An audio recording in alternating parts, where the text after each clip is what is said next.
फातिमा हमारे पास मौजूद हैं इस वक्त, उनसे गुफ्तगू हो रही है। इशरत, ये बताइए कि आपने कहा आप रेडियो पे आपने पहले प्रोग्राम करना शुरू किया, अब आजकल आप रेडियो पे खबरें पढ़ती हैं? जी हाँ, पढ़ती हूँ। अच्छा, तो किस वक्त? शाम को तो आप टेलीविज़न पे नज़र आती हैं, तो सुबह पढ़ती होंगी? ऑल्टरनेट डेज में पढ़ती हूँ। जिस दिन टेलीविज़न होता है उस दिन रेडियो नहीं होता, जिस दिन रेडियो होता है उस दिन टेलीविज़न नहीं होता। अच्छा, तो ये बताइए इसके अलावा कहीं और काम करती हैं आप क्या? घर में। घर में, हाँ, घर का काम बहुत ज़्यादा होता है वैसे। ये बताइए फिर घर में क्या काम करती हैं आप? जो घर के काम होते हैं सारे। अच्छा, मतलब खाना वाना पका लेती हैं आप? लोग समझते हैं टेलीविज़न पे जो ख़वातीन आती हैं ना उनको और कोई काम आता नहीं है, इसलिए मैं पूछना चाह रही थी। नहीं, खाना वाना बना बनाते हैं लेती हैं? बिल्कुल जो आम घर की ख़वातीन करती हैं उसी तरह, डस्टिंग, कुकिंग, सब कुछ। इन कामों में कोई काम ऐसा होगा जो आपको बहुत बुरा लगता होगा, और कुछ काम ऐसे होंगे जो आप शौक से करती होंगी। कौन कौन से वो काम? मुझे कुकिंग करना अच्छा लगता है, रूटीन की कुकिंग नहीं, नई नई जो रेसिपीज होती हैं उनको ट्राई करना मुझे अच्छा लगता है। अच्छा। उनमें एक फ़ायदा ये भी होता है कि अगर कुछ गड़बड़ हो जाए तो वो घर वालों को बंदा कह सकता है नहीं ये तो पहली कोशिश थी। अच्छा, तो कोई अच्छी चीज़ बना लेती होंगी ना? खाना मैं अच्छा बनाती हूँ। इवन घर में हमारे कभी भी अगर मेहमान वगैरह, मतलब कोई खास तौर पे खाना बनना हो कि मेहमानों ने दावत हो रही हो तो वो फिर हमारे में होती हूँ। अच्छा, और उसके अलावा बुरा क्या लगता है आपको? घर का काम? हाँ, घर के कामों में मुझे अपनी गाड़ी धोना कभी कभी बहुत बुरा लगता है। अच्छा, और सफाई करना सब अच्छा कर लेती हूँ। जी हाँ, सारे काम कर लेती हूँ। अच्छा, तो फिर भी फारिग वक्त तो मिलता होगा आपको? जी हाँ, बिल्कुल, क्योंकि थोड़ा ऑर्गेनाइज होके इंसान काम कर रहा होता है। घर से जो बाहर निकलने वाली ख़वातीन होती हैं वो बड़ी सिस्टमैटिक तरीके से चलती हैं। हाँ, बिल्कुल सही बात है, I totally agree with you. फिर जो फारिग वक्त में आप क्या करना पसंद करती हैं? मौसीक़ी सुनती हैं या किताबें पढ़ती हैं? जी हाँ, बुक्स पढ़ती हूँ, म्यूज़िक कभी कभी सुनती हूँ, सोती बहुत ज़्यादा हूँ। अच्छा, बहुत लकी हैं आप, अगर आप आराम से सो सकती हैं आजकल की दुनिया में। मैं तो मेरे ख्याल से सारा दिन तो खैर सवाल ही पैदा नहीं होता, लेकिन रात को भी, और स्पेशली जब हम टेलीविज़न पे आ रहे हों तो 24 घंटों में से 4 घंटे की नींद होती है, क्योंकि काम अर्ली आना होता है। हमारे यहाँ ये है, सुबह के प्रोग्राम में आपने देखा होगा कि हर बुध को हमारा एक सिलसिला है आज की किताब। जी हाँ, मकसद उसका बेसिकली ये है कि हम अपने नाजरीन से उन किताबों को मुतारफ़ कराएं जो कि नई बाज़ार में आई हैं या बहुत अच्छी किताबें हैं और लोगों को उनके बारे में नहीं मालूम, तो और इस तरफ राग़िब करें कि लोग अदब की तरफ आएँ और पढ़ें उन किताबों। तो थोड़ा सा हम उसका तारुफ़ किताबों का करवा देते हैं। इस वक्त मेरे पास किताबें तो मेरे पास 4-5 हैं, 2 किताबें इस वक्त दिखा देती हूँ। पहली 2 किताबें नदीम न्याज़ी ईसा खिलजी साहब की हैं, निकहत गुल और मकालात नदीम। जनाब नदीम न्याज़ी की तख्लीक़ात हैं ये दोनों, और इसे इन दोनों को नदीम अकेडमी ने शाये किया है। मकालात जनाब नदीम न्याज़ी की उन इल्मी और अदबी काविशों का मजमूआ है जो उन्होंने मुख्तलिफ़ नौ के उन्वानात पर मुख्तलिफ़ औक़ात में तहरीर फरमाए हैं।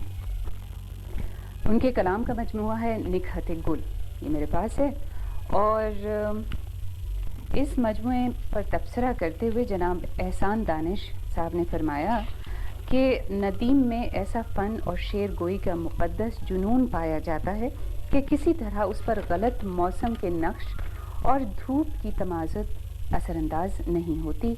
उनका शगुफ्ता मिजाज उनके पेशे से दूर की चीज़ मालूम होता है और वो सरमायादार या ताजिराना ज़हनियत के इंसान मालूम नहीं होते। अगर ये दुरुस्त है कि अच्छा आदमी ही अच्छा शायर हो सकता है, तो मैं इसे इस तरह कहता हूँ कि अच्छा शायर अगर चाहे तो जल्द अच्छा इंसान बन सकता है। शायर की नेकी बदी उसके कलाम में होती है। वो हज़ार अल्फाज मानी के पर्दे डाले और रंग रंग के लहजों से छुपाए, मगर ये नशीद आसमानी आश्कार हो के रहती है। जब ये किताब छपेगी तो ये भी शायर की ज़िंदगी के नशे व फराज की आयनादार होगी। डॉक्टर वहीद कुरैशी साहब निकहत गुल के बारे में कहते हैं कि नदीम जदीदियत के अलंबरदारों में से हैं और लसानी तश्कीलात का अपना निज़ाम रखते हैं। नदीम लफ्ज़ों के मसरूफ़ इस्तेमाल की जगह अपनी ज़बान और अपना लहजा पैदा करते हैं, इसलिए उनके अशार की परख और पहचान के लिए उन्हें नई नस्ल के शायरों में रख कर देखना होगा। जिस ज़बान में वो बात करते हैं اس میں جنگل شعلہ سایہ سورج شاخیں لہو اجنبی ہاتھ پیر پھول غبار دریا پانی کے اپنے مخصوص استعاراتی معنی ہیں، نکھت گل اور مقالات ندیم۔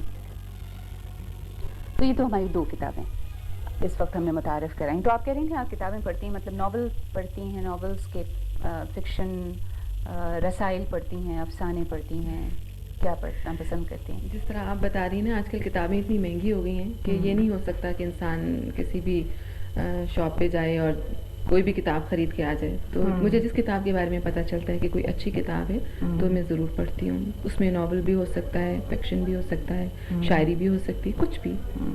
اس بات سے مجھے یہ یاد آیا کہ کچھ عرصے پہلے آپ لوگوں سے بھی میں نے یہ بات کہی تھی کہ کتابیں کیونکہ اتنی مہنگی ہو گئی ہیں اور ہم تعلیم عام کرنا چاہتے ہیں، تعلیم عام اگر ہم کرنا چاہتے ہیں اور کتابیں اتنی مہنگی رکھیں گے تو ہمارا تو غریب ملک ہے ابھی، تو ہم کیسے اس تعلیم کو عام کریں گے؟ عام عوام تو پھر ان کتابوں تک نہیں پہنچ سکتے۔ تو اس کے لیے میں نے یہ کہا تھا کہ جو حضرات باحیثیت ہیں، جن کے پاس کتابیں ہیں اور شوق ہے اور ذوق ہے ادب کا، اور کتابیں بہت دنوں سے موجود ہیں، تو صرف وہ شیلف پہ لگی ہوئی ہیں، اگر ان کتابوں کی ایک گھریلو لائبریری بنا لی جائے اور مفت میں آپ لوگوں کو ایک رجسٹر بنا لیجیے، ان کتابوں کے نام اور نمبر اس پہ ڈال دیجیے اور لوگوں کو وہ کتاب دیجیے، اپنے محلے میں وہ ایکسچینج کریں، ایکسچینج لائبریریز بن سکتی ہیں۔ تو جی، اس بات کی گارنٹی کون دے گا کہ جو کتاب لے کے جائے گا وہ واپس بھی کر دے گا؟ ہاں، تو وہی میں نے کہا کہ رجسٹر لے کے نا، اس میں رجسٹر میں ان لوگوں کا نام پتہ ٹیلی فون وغیرہ لے لیں۔ ظاہر ہے ادھر ادھر سے تو لوگ بہت دور سے آئیں گے نہیں، محلے کی لائبریری ہوگی، وہیں کے لوگ ہوں گے، تو اگر ان کا نام پتہ وغیرہ درج کر لیا جائے جیسے لائبریریز کرتی ہیں، جھگڑے بہت بڑھ جائیں گے تو پھر نہیں، امید ہے کہ ایسا کچھ ہو سکے گا تو تعلیم عام بھی ہو سکے گی۔ موسیقی آپ کہہ رہی تھیں آپ سنتی ہیں کبھی کبھی؟ پاپ میوزک اچھی لگتی ہے آپ کو؟ کلاسیکی غزلیں؟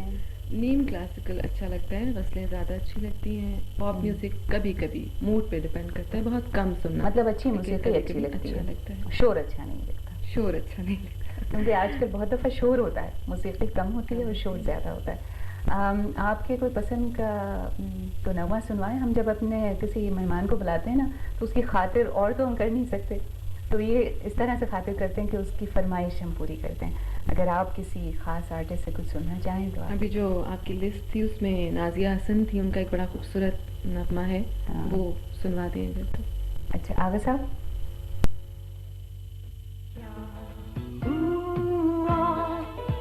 میرا دل